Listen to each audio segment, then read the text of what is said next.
Hey everybody. Um, I got to be kind of quiet because it's pretty late here in New Jersey. It's 1 a.m. So 16 freaking hours. When everything's all said and done, I left the house in Kentucky about 8:30 ish this morning, and I got here about a half hour ago.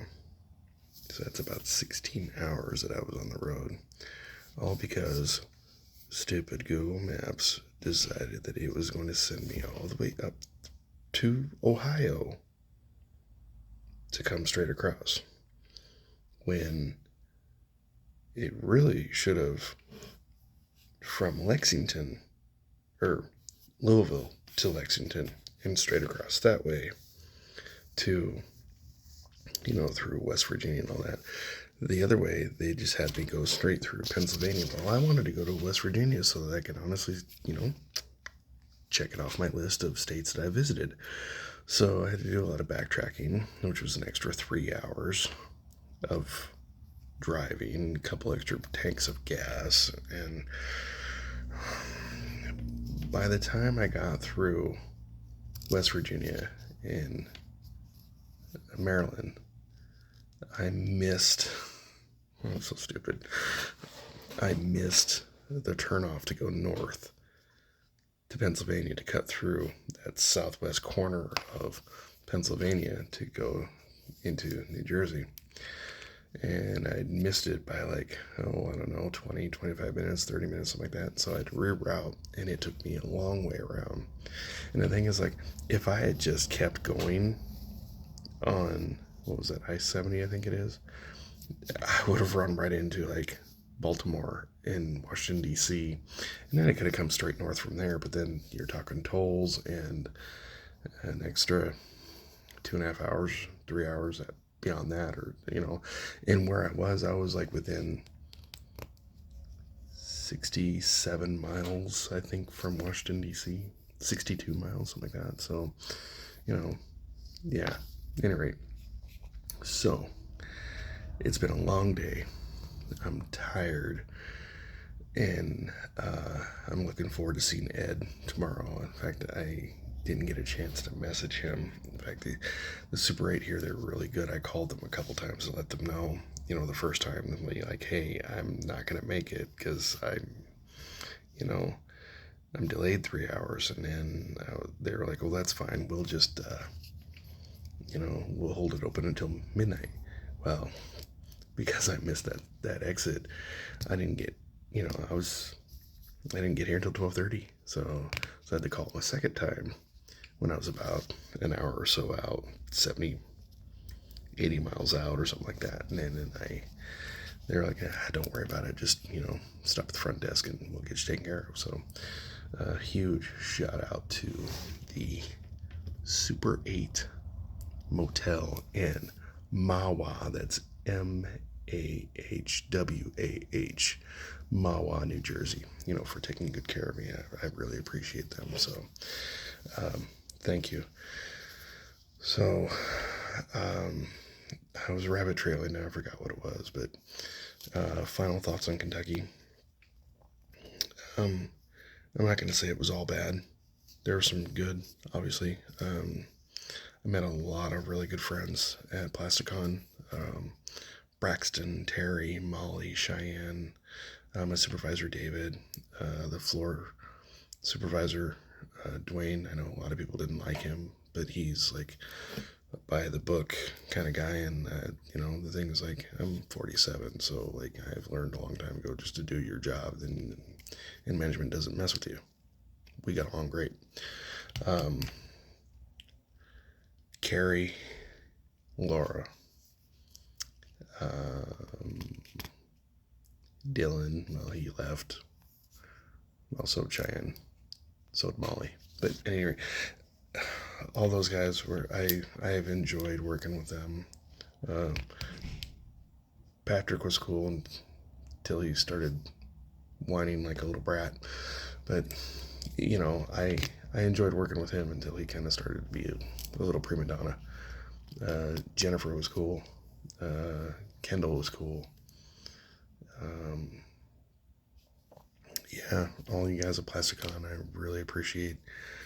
I really appreciated working for you guys, and thank you for letting me work there.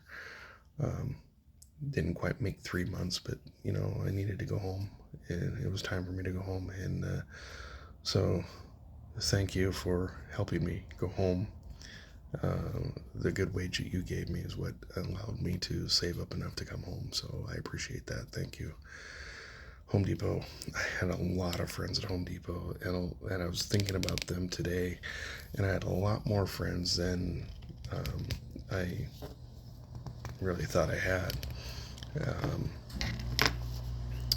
Thomas.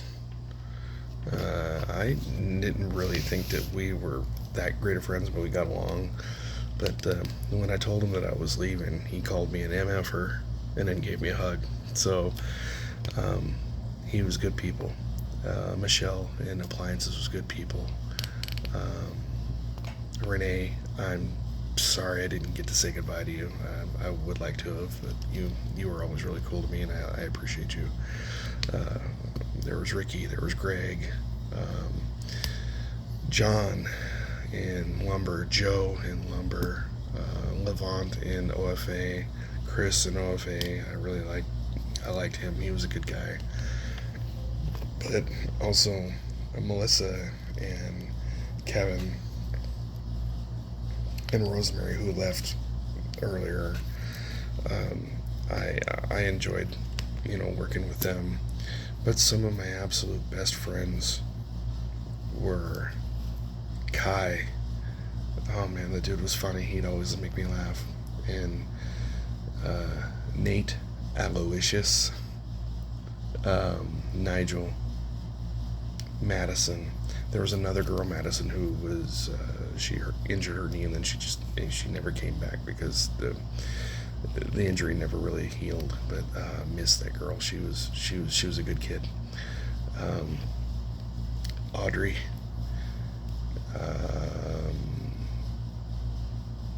Zoe and Zaire, the sisters. There was another Zoe there, but she left. I never saw her again. But love each and every one of you.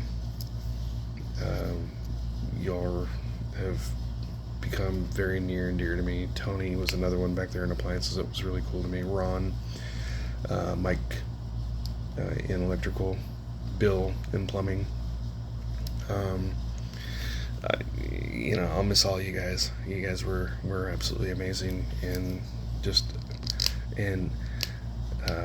Amaya, and then there was Rabaya.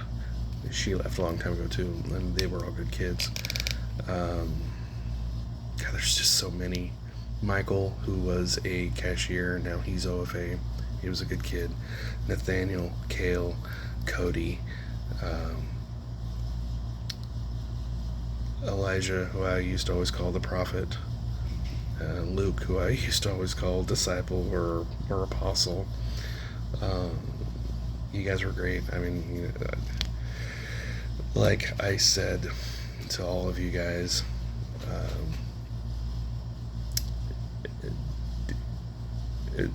someday it never comes. It is not. It just doesn't come. Get that out of your head that someday I'm going to do this. Someday I'm going to. Someday never comes. Right? The only way that you're absolutely going to do what it is that you set out to do is to just do it. Make a refined plan, a goal, follow it, chase it. Don't be like this bitter old man that you're looking at right here who always waited for someday. Someday I'll be mentally tough enough to be a cop. Someday my ship will come in. Someday I'll have it up here to do whatever it is that I need to do. And you know what? Someday never came. And to put an analogy in Empire Strikes Back, Yoda is griping about having to train Luke, and it's a little bit of a test, but he says something that's very poignant. And he said that he had watched Luke all his life, and that the one thing that he took away from watching Luke all his life was that Luke always sought out adventure. He was looking forward to the next adventure. You know, he was never paying attention to what he was doing in the here and now. His head was never in where he was and what he was doing. You know, and that all he craved was excitement and adventure. And Yoda said that excitement and adventure were not some they were not things that the Jedi craved. That they were not things of the Jedi or for the Jedi. That that to be a Jedi held the highest commitment. So where I'm going with that is that someday saying I'm going to do dot dot dot someday is that mentality. It's that I'm looking to the future. I'm not focused in the here and now. And that's really the only thing I can say to any of you youngsters out there that might be listening, that might be watching, is that someday never comes. So don't plan on someday. Don't get that foolish notion out of your head. Someday never comes. Perhaps sometimes comes. Maybe sometimes comes. But someday never comes unless you make it happen. So my challenge to you, all of you out there, is whatever it is that you're planning on doing, make it happen. I gave myself until my 50th birthday to build a boat. I turn 48 next month. By hook or by crook, I'm going to build that boat somehow, some way. Not someday. Somehow, some way, I'm going to build that boat. I need a shop. I need tools. I need people who are smarter than me to help me. But somehow, some way, I'm going to make it happen, because that is a goal that I am invested in wanting to achieve in my lifetime. So I'm knocking out all these states that I've never been to before, and my bucket list is to visit every state in the United States. And I would like to go to Europe as well, but the way that things are going in today's world, that's likely never to happen. Wouldn't mind going to the Philippines. I have friends down there. Wouldn't mind seeing Japan, China. Wouldn't mind seeing Australia. I have friends down there too. So it's, you know, I want to start a business, a costume prop building business, and that's in the works. And I'm going by hook or by crook, I'm going to get that thing done. I'm going to get that set up. When I get back home, I'm going to, get back to work, and then I'm going to fervently work on getting that business off the ground.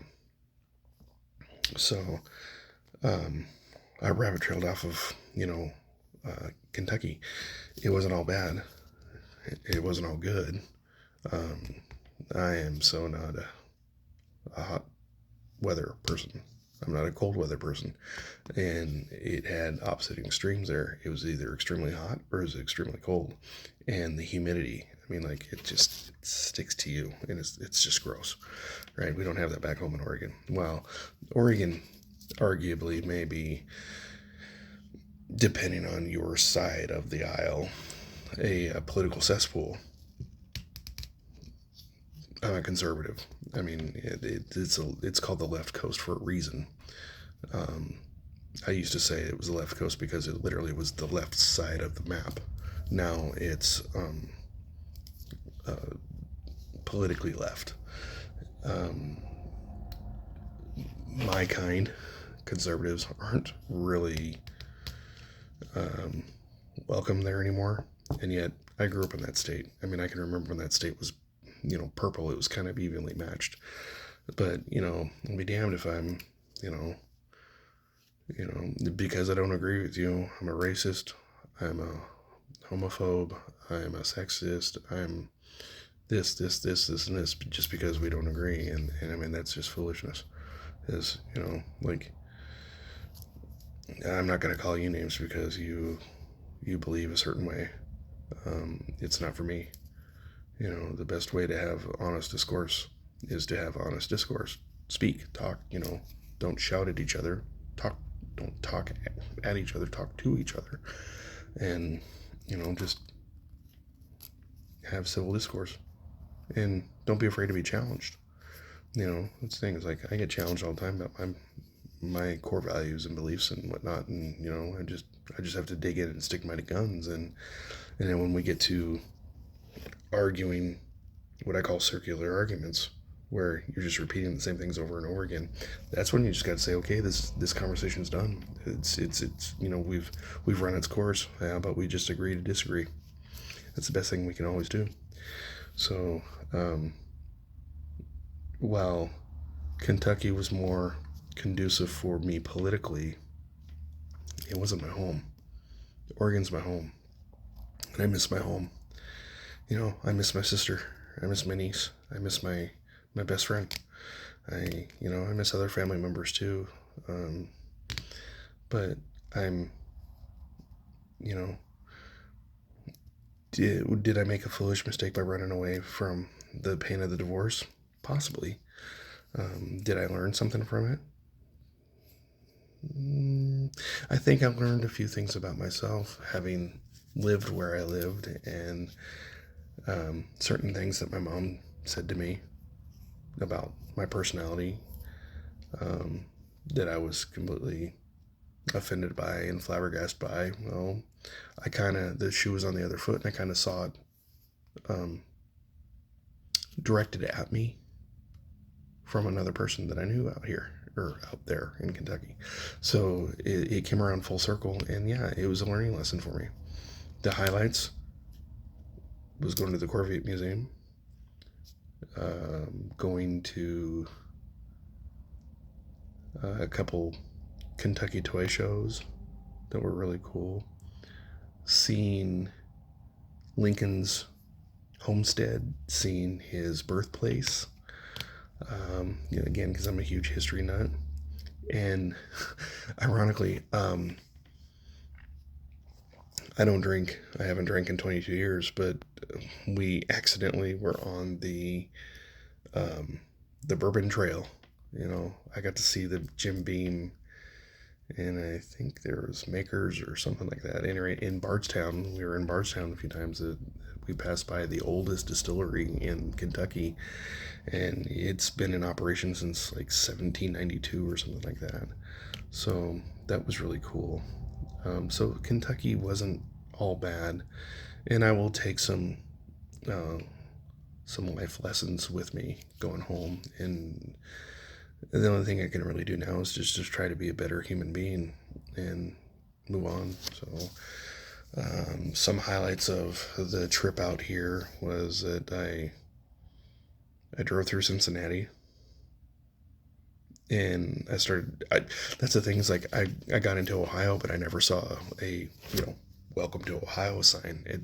Either I just wasn't paying attention, or it just wasn't there. I didn't see it.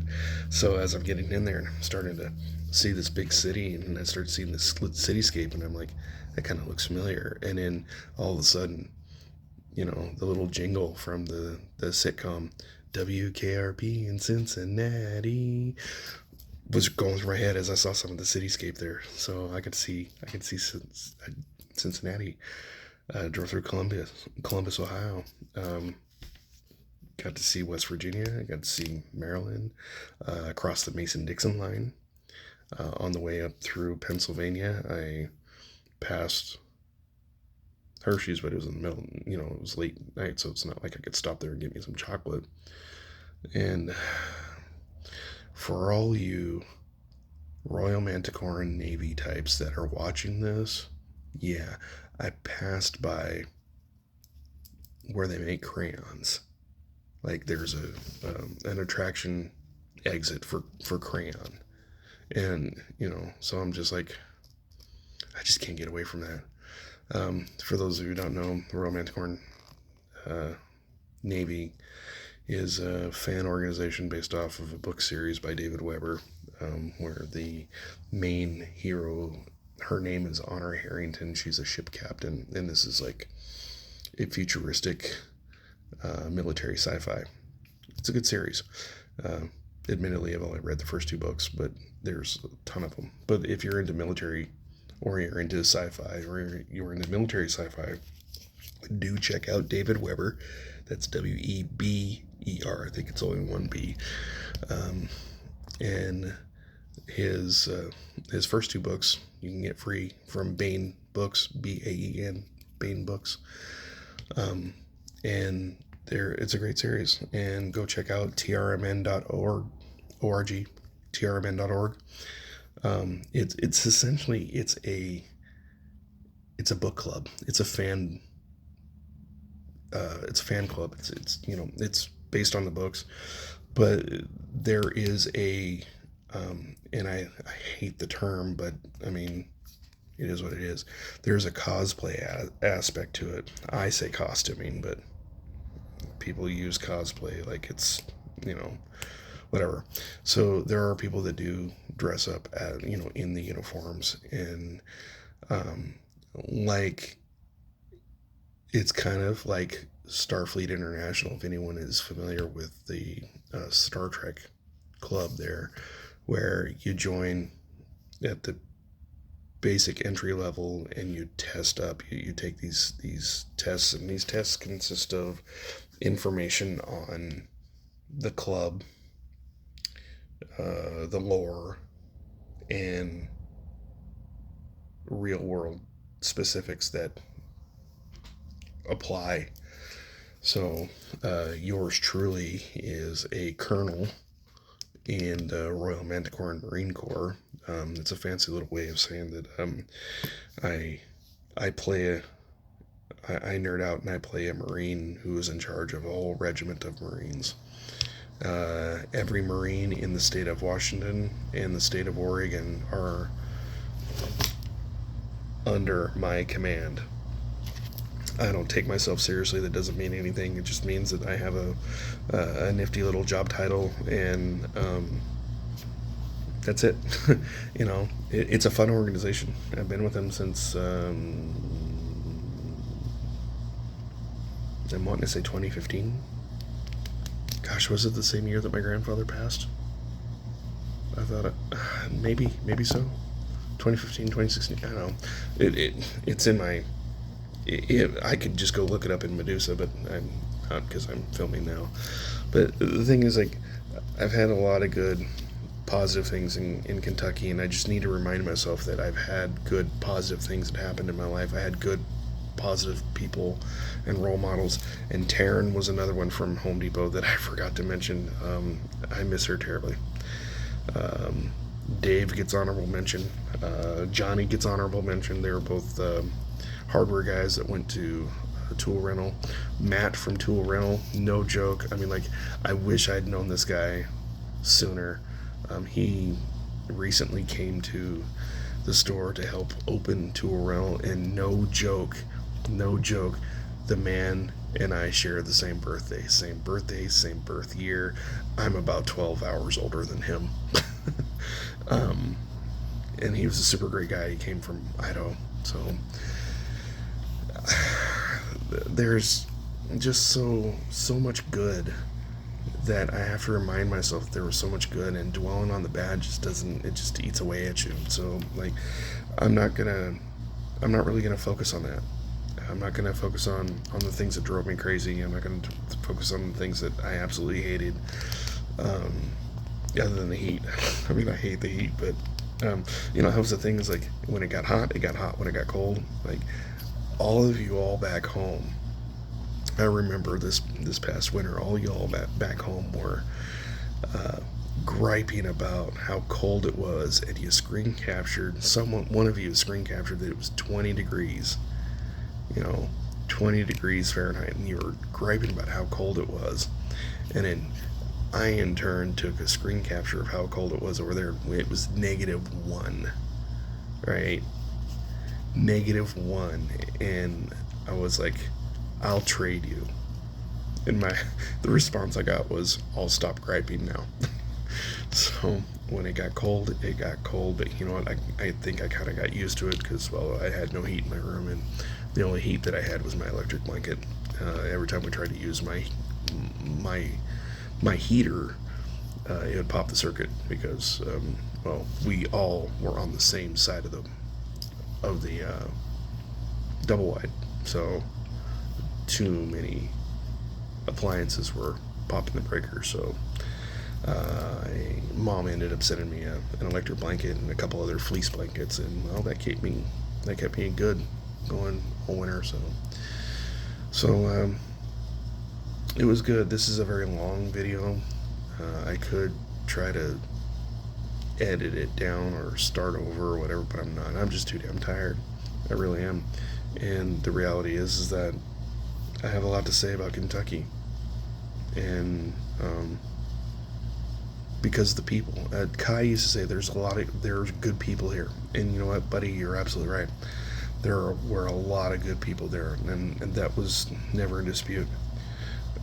I just miss home, and I'm a homesick sap is all. So nothing personal, bro, but and I love you, man. Love all you guys, you know. Um, but it was time for me to come home, so I'm gonna go home and I'm going to rededicate my life to being a positive person, being a good person. Um, with the help of the good Lord above, I'll succeed, and it won't be a someday. It'll be I will succeed through my faith in God. He has sustained me. There are times when I just forget, or I'm just too wrapped up in my own misery and self-woe that I don't reach out to him like I should. And that's a constant problem with me, because I do that a lot. Even when I shut down family and friends, I push them away when I'm, and unfortunately I do the same with the Lord above too. And it's just like, he's like, hey, numbskull, I'm here, come talk to me. And I need to do that more. Because the reality is that I'm not sober by choice. I'm sober because he sustained me. That's a story for another time, and maybe I'll do a video on that some other time. But the fact of the matter is that I wouldn't be here today. I couldn't be sober today if it weren't for the fact that, the Lord really did deliver me from my alcoholism. And that is a fact. Right? I know there's probably a lot out there that watch this, or whether it's in the present now, here, April 1st, 2023, or in the future, that are like, that's a bunch of malarkey, it's a bunch of nonsense. Well, you can believe what you want to believe, and I would challenge you to really examine why you believe what you believe and test it. The fact of the matter is, for me, I was in a bad place, and I found redemption at that time from my drinking, and I have been sustained for 22 years without ever failing, not once. Funny thing is, I say that I have never willingly drank a drop of alcohol in the past 22 years. And I have to put that caveat on there because I went to a Christmas Mass one year, and I was missing my dad, my stepdad. He was born Catholic, and when I was a boy, he took us to Catholic Mass. And missing him one year, I went to Catholic Mass. Couldn't understand a word the Padre was saying because it's all in Latin. I don't understand Latin. It was just as boring to me as an adult as it was when I was a kid. Sorry, Dad. So sorry. But when I went up for communion, I didn't realize that they were using real wine. And, you got a mouthful of wine. What are you supposed to do? It's not like you can go spit it out, And I just remember swallowing the wine, and I'm like, oh, great. What if I lapse? What if it triggers me or whatever? And then the little voice in the back of my head was like, it's all right, kid. This one's a freebie. You're in my house and I've got you. So, can you prove those things to other people? No. No, because see, faith is not something you can absolutely prove to anybody. Faith is something you've got to determine for yourself. It's what it has to come from within. They say that, oh, I believe what I see. Well, um, in my case, I see what I believe. Do I physically see God? No. Have I ever physically seen an angel? No. You know, um, have I felt their effects, their presence? Yeah, absolutely have. Absolutely. Um, and again, I mean, I could tell all kinds of stories and anecdotes, but again, it comes down to, you know you have to be at that place to be able to receive the message and to acknowledge and understand it and be open, receptive to, you know, him coming to speak to you. I mean, it really is that simple. So, it, I found, in fact, I drove 16 hours. Not one time. Not one time did I ever listen to my Def Leppard CD. Not one time did I ever listen to the local radio. Not one time did I queue up any other kind of music on my cell phone, mostly because I was trying not to, you know,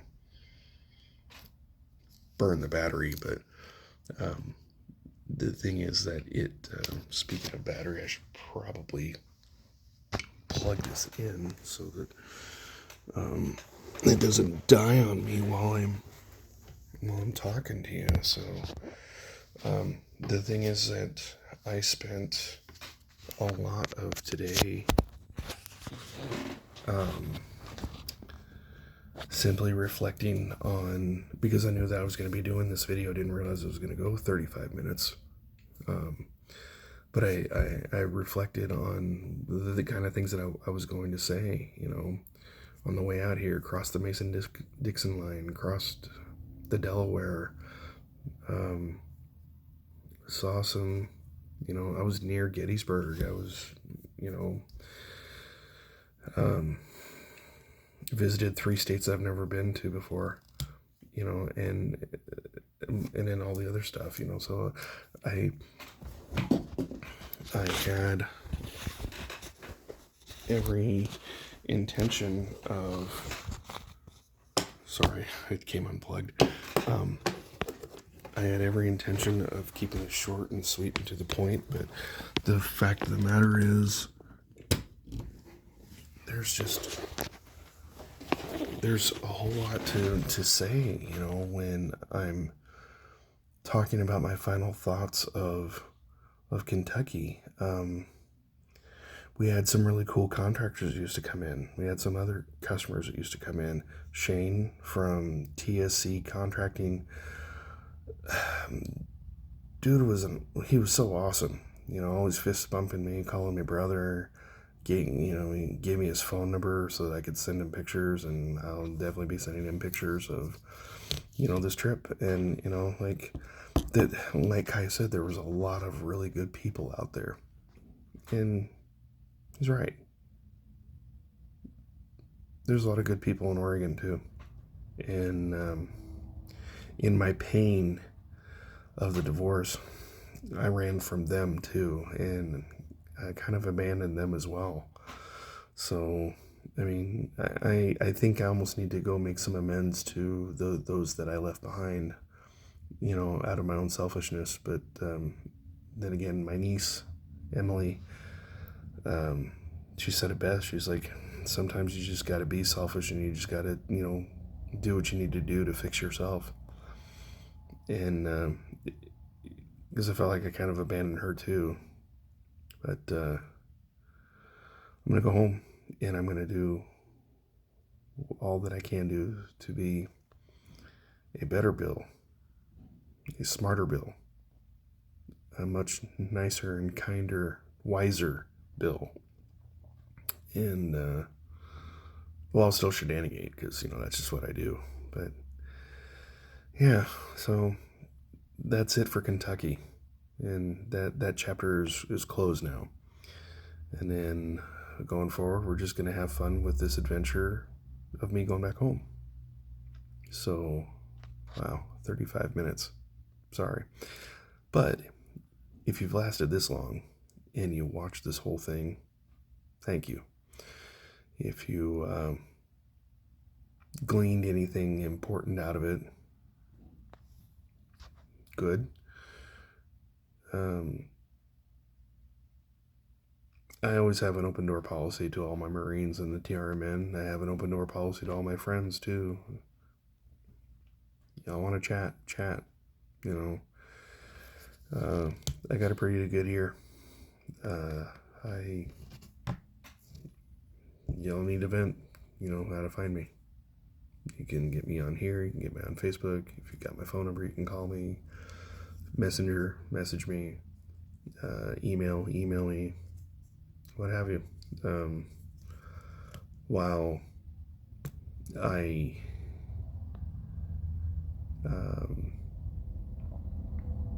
let some people go out of my life because of the divorce. One thing that has been really impressed upon me is to learn how to forgive. And I'm struggling. I'm not quite there yet, but I really am trying to be forgiving of those that caused me pain. I know that I need to do that because I also recognize that I caused others pain too. And all I can say is I'm sorry. And I truly do mean it. Losing my wife and losing my stepkids was about right up there with losing any loved one that I ever lost to death. Because the pain is real. And there's no going back. There's no there's no redo, there's no do-overs, there's no, it's done, it's over, it's, the dream is over. And that was by my ex-wife's choice, not mine. I wanted to stay married. I wanted to fix our problems because I loved her and I loved those kids. I still do. But they've moved on and so do I. Or I need to. So I'm nothing to them now, and I'm probably all but forgotten. And which sucks because I miss them, especially Willie. He and I were very close because he was my mini-me, and they always used to say that I loved him more than everybody else, but that wasn't the case. The reality was that he and I bonded because he actually gave a shit about me, and the others really tolerated having me around as long as I was useful for them. And that's my honest take on that. And the reality is that I'm a flawed human being and I made mistakes, and I'll never get the opportunity to make amends, and unfortunately that's just how life goes. So all I can do is move forward and try to live my life as best I can in atonement. Kind of like how the Apostle Paul did. How he lived the rest of his life was he did what he could to atone for all his wicked deeds. And I mean, granted, the Bible says that nothing we do can ever make up for what we've done. It's grace that saves us. It's grace that redeems us. So, but while I'm here, I am endeavoring to put my best foot forward to be more positive and be a positive light to others. So that's what I'm going to do. Wow, 40 minutes. All right. Be good to each other. Be good to yourselves. And I'll see you guys in the next video, obviously. So, happy trails. Good night. I'm going to get some sleep now. Take care.